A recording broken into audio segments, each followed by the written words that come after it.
जय सिया राम दोस्तों, इस वीडियो में हम बात करने वाले हैं एक्टिव इंफ्रास्ट्रक्चर आईपीओ और रैपिड फ्लीट आईपीओ के बारे में। दोनों ही आईपीओ को इस वीडियो में मैं कंपेयर करूंगा। दोनों ही कंपनियों के बिजनेस को हम देखेंगे, उनके फाइनेंशियल्स भी देखेंगे, कौन सी कंपनी के फाइनेंशियल एक दूसरे से बेटर हैं, दोनों ही कंपनियां कितने करोड़ का आईपीओ लेके आई है, उनका प्राइस बैंड क्या है, किस आईपीओ को हमें अप्लाई करना चाहिए, किसको अवॉइड करना चाहिए, दोनों ही आईपीओ का ग्रे मार्केट प्रीमियम क्या चल रहा है, किस आईपीओ में हमें सबसे ज़्यादा लिस्टिंग गेन मिलेगा। ये सारी ही बातें मैं बेसिकली इस वीडियो में कवर करूँगा, तो लास्ट तक वीडियो को जरूर देखिएगा।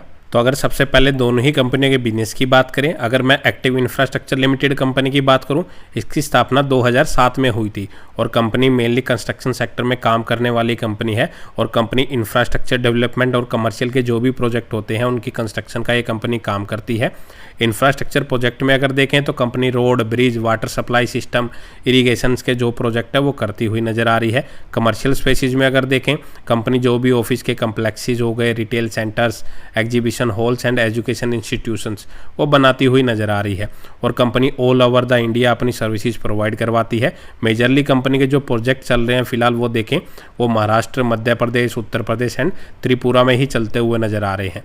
तो कंपनी का बिजनेस मॉडल तो यहाँ पे ठीक ठाक नज़र आ रहा है और कंपनी में फिलहाल अगर देखें तो 53 परमानेंट एम्प्लॉय और 150 से 160 कॉन्ट्रेक्चुअल मैन पावर अभी काम कर रही है। इसके अगेंस्ट में रैपिड फ्लीट आईपीओ की अगर बात करें तो इस कंपनी की जो स्थापना है 2006 में हुई थी और यह कंपनी मेनली अगर देखें तो लॉजिस्टिक एंड रोड ट्रांसपोर्टेशन की सर्विसेज यह कंपनी प्रोवाइड करवाती है। Company mainly B2B and B2C segment में अपना बिजनेस करती है। कंपनी के फिलहाल व्हीकल्स की देखें तो 200 से भी ज़्यादा फिलहाल कंपनी के पास व्हीकल्स हैं और कंपनी अपनी जो सर्विसेज है वो अगर देखें वो FMCG, ऑटोमोबाइल एंड इलेक्ट्रॉनिक्स जो सेक्टर्स हैं वहाँ पे अपनी सर्विसेज प्रोवाइड करवाती है।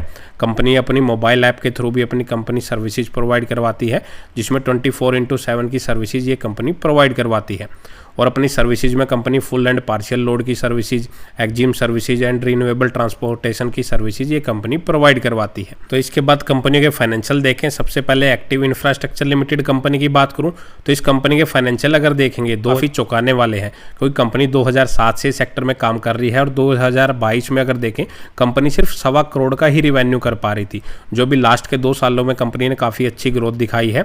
लगभग 98 करोड़ के आसपास इसका रिवेन्यू हो चुका है और प्रॉफिटेबिलिटी भी अगर देखें तो 2022 में वो सिर्फ 9 लाख की थी, जो बढ़ के लगभग 10.5 करोड़ के आसपास की हो चुकी है। और इस साल अगर देखें फाइनेंशियल ईयर में तो कंपनी के जो वो रिवेन्यू है वो वापस से गिरता हुआ नजर आ रहा है, प्रॉफिटेबिलिटी भी उसकी गिरती हुई नजर आ रही है। ओवरऑल देखें कंपनी की जो सेल्स है वो लगातार फ्लक्चुएशन मैनर में नजर आ रही है। अगर आने वाले टाइम में कंपनी की सेल्स फिर से गिरती है तो वो एक चिंता का विषय यहाँ पे हो सकता है। रिजर्व देखें तो 25 करोड़ के आसपास के हैं, लेकिन कर्जा अगर देखें तो 56 करोड़ की जो डेप्ट है वो कंपनी के ऊपर नजर आ रही है, तो काफ़ी हाई डेप्ट कंपनी के ऊपर नजर आ रही है। लगभग 271 करोड़ के आसपास की इसकी मार्केट कैप है। डेप्ट टू इक्विटी रेशो 2.5 के आसपास का है, मतलब काफ़ी ज़्यादा कर्जे वाली कंपनी है। 25 के मल्टीपल PE पे अपने आईपीओ को लेके आ रही है। तो इसके अगेंस्ट में अगर रैपिड फ्लीट आईपीओ की बात करें तो इस कंपनी के फाइनेंशियल उस कंपनी से काफ़ी बेटर नजर आ रहे हैं एक्टिव इंफ्रास्ट्रक्चर के कंपैरिजन करें तो यह कंपनी उससे बड़े स्केल पे अपना बिजनेस कर पा रही है। लेकिन इसका भी अगर रिवेन्यू अगर आप देखेंगे तो वो एक ही रेंज बाउंड में घूमता हुआ नजर आ रहा है। 2022 में 114 करोड़ का रिवेन्यू था, जो बढ़ के 116 करोड़ का ही हुआ है 2024 में और प्रॉफिटेबिलिटी हालांकि कंपनी की बढ़ रही है, 3.5 करोड़ से बढ़ के 8 करोड़ के आसपास की हो चुकी है। रिजर्व देखें लगभग 24 करोड़ के आसपास के हैं और कर्जा देखें तो 34 करोड़ की जो डेप्ट है वो कंपनी के ऊपर नजर आ रही है। तो इस कंपनी के ऊपर भी रिजर्व से ज़्यादा डेप्ट नजर आ रही है।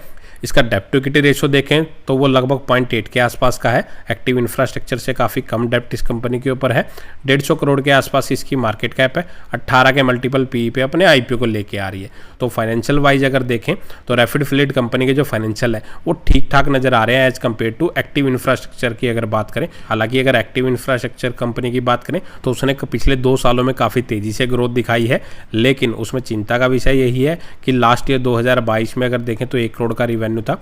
अगर वो वापस से गिरता है, क्योंकि अगर कंपनी को ऑर्डर मिलते रहते हैं तो कोई बड़ी बात नहीं है, तो फिर कंपनी इजीली मैनेज कर सकती है। और अगर ऑर्डर मिलना कम हो जाते हैं तो उसमें दिक्कत आती है, कंपनी फिर प्रॉफिटेबिलिटी कहाँ से मेंटेन करेगी, तो वो यहाँ पे एक चिंता का विषय जरूर है। स्टेबिलिटी अगर देखें एक्टिव इंफ्रास्ट्रक्चर के अगेंस्ट में रैपिड फ्लीट कंपनी की जो फाइनेंशियल है वो ठीक ठाक नजर आ रहे हैं। वैल्यूएशन भी उससे सस्ती थोड़ी वैल्यूएशन पे अपने आईपीओ को लेके आ रही है। वैसे अगर ओवरऑल देखें तो दोनों ही कंपनियों के फाइनेंशियल इतने कोई खास मेरे को नजर नहीं आ रहे। अब देख लेते हैं कि दोनों ही कंपनियों का ऑब्जेक्ट क्या है मार्केट से पैसा रेज करने का। तो एक्टिव इंफ्रास्ट्रक्चर कंपनी की अगर बात करें तो इसमें अगर देखें तो यह कंपनी लगभग 39 करोड़ रुपए अपनी वर्किंग कैपिटल की रिक्वायरमेंट के लिए रेज करने वाली है। 17 करोड़ रुपए लोन की पेमेंट यहाँ से करेगी और लगभग 7 करोड़ रुपए अपने कैपेक्स के लिए यहाँ पे यूज करने वाली है और बाकी बचा हुआ पैसा जनरल कॉर्पोरेट पर्पज के लिए यहाँ पे यूज करेगी। इसके अगेंस्ट में रैपिड फ्लीट कंपनी की बात करें तो यह कंपनी अगर देखें 13 करोड़ रुपए कंपनी अपने व्हीकल की परचेज के लिए यहाँ पे यूज करने वाली है। 19 करोड़ रुपए अपनी वर्किंग कैपिटल की रिक्वायरमेंट को पूरा करेगी और बचा हुआ पैसा जनरल कॉर्पोरेट पर्पज के लिए यहाँ पे यूज कर सकती है। तो मेजरली अगर देखें तो दोनों ही कंपनियां जो यहाँ से पैसा रेज कर रही है, सबसे ज़्यादा जो अमाउंट है वो अपनी वर्किंग कैपिटल की रिक्वायरमेंट के लिए यहाँ पे पूरा करने वाली है। और वर्किंग कैपिटल की रिक्वायरमेंट अगर देखें तो सालाना हर साल कंपनियों की रिक्वायरमेंट पड़ती है। तो इस साल तो कंपनी इससे उससे अपना बजट चला लेगी, लेकिन नेक्स्ट ईयर के लिए कंपनी फिर उसको कहाँ से मैनेज करेगी, तो वो एक सोचने का विषय जरूर है।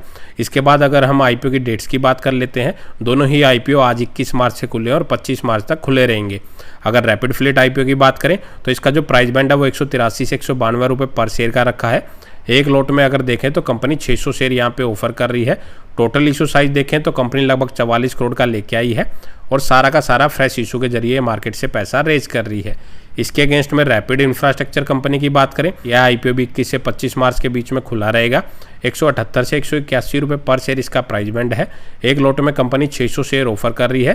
टोटल इशू साइज देखें तो कंपनी लगभग 78 करोड़ का लेके आई है और सारा का सारा फ्रेश इशू के जरिए यहाँ पे रेज कर रही है। 26 मार्च के दिन दोनों ही आईपीओ के अलॉटमेंट का पता लगेगा और 28 मार्च के दिन दोनों ही आईपीओ मार्केट में लिस्ट होते हुए नजर आ सकते हैं। उसके बाद अगर हम दोनों ही कंपनियों के अगर ग्रे मार्केट प्रीमियम को कंपेयर कर लेते हैं, बेसिकली उसी से हमें आइडिया लगेगा कि कौन से आईपीओ में हमें ज़्यादा लिस्टिंग गेन मिलेगा। तो फिलहाल के अकॉर्डिंग अगर देखें तो मार्केट की सिचुएशन अभी तो फिलहाल 2-3 दिनों से जो बेटर नजर आ रही है, लेकिन आईपीओ के जो ग्रे मार्केट प्रीमियम है उन पे अभी भी काफ़ी प्रेशर बना हुआ है। इनका ग्रे मार्केट प्रीमियम अभी 0% के आसपास ही चल रहा है। मतलब शॉर्ट टर्म में अगर देखें तो लिस्टिंग गेन तो इन आईपीओ में मिलता हुआ नजर नहीं आ रहा। तो अब सवाल आता है क्या इन दोनों ही आईपीओ को अप्लाई करना सही रहेगा या दोनों आईपीओ को अवॉइड करें। बिजनेस वाइज अगर देखें तो दोनों कंपनियां अलग अलग सेक्टर्स में काम करती हैं।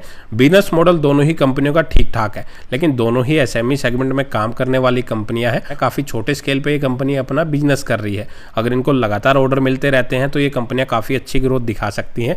अगर ऑर्डर मिलना कम हो जाते हैं तो इनमें काफ़ी दिक्कतों का सामना भी करना पड़ सकता है। तो इनमें रिस्क भी काफ़ी ज़्यादा रहता है। जितने ज़्यादा ये एग्रेसिवली रिटर्न देती हैं उतने ही ज़्यादा ये लॉस भी दे देती हैं। तो बेटर रहेगा अपना सोच समझ के ही डिसीजन ले। दोनों ही कंपनियों के अगर फाइनेंशियल्स भी मैंने आपको कंपेयर करके बता दिए हैं। वैसे अगर देखें तो लॉन्ग टर्म के लिए दोनों ही कंपनियों के फाइनेंशियल इतने कोई खास मेरे को नज़र नहीं आ रहे। मैं दोनों ही आईपीओ को अवॉइड करने वाला हूँ क्योंकि मेरे को उम्मीद नहीं है कि इन दोनों आईपीओ में कोई लिस्टिंग गेन मिल सकता है। अगर मिलेगा भी तो काफ़ी रिस्क उसमें रहने वाला है। तो इतनी बड़ी अमाउंट के साथ 1-1.5 लाख की आप अमाउंट इन्वेस्टमेंट करेंगे तो बेटर रहेगा इतना बड़ा रिस्क ना लें। और अगर आपको दोनों ही आईपीओ में से अगर एक भी आईपीओ को अप्लाई करना है तो बेटर रहेगा आप लास्ट डे तक का वेट जरूर कर लें। लास्ट डे भी अगर देखें तो 25 मार्च के दिन आप 2 से 3 बजे तक का वेट जरूर कर लें। उस दिन इनका दोनों ही आईपीओ का लेटेस्ट सब्सक्रिप्शन स्टेटस कितना चल रहा है वो चेक कर लें। के साथ ही अगर देखें तो उसका ग्रे मार्केट प्रीमियम भी जरूर चेक करें। बेसिकली उसी से आइडिया लगेगा कि इनमें लिस्टिंग गेन मिलेगा या नहीं मिलेगा।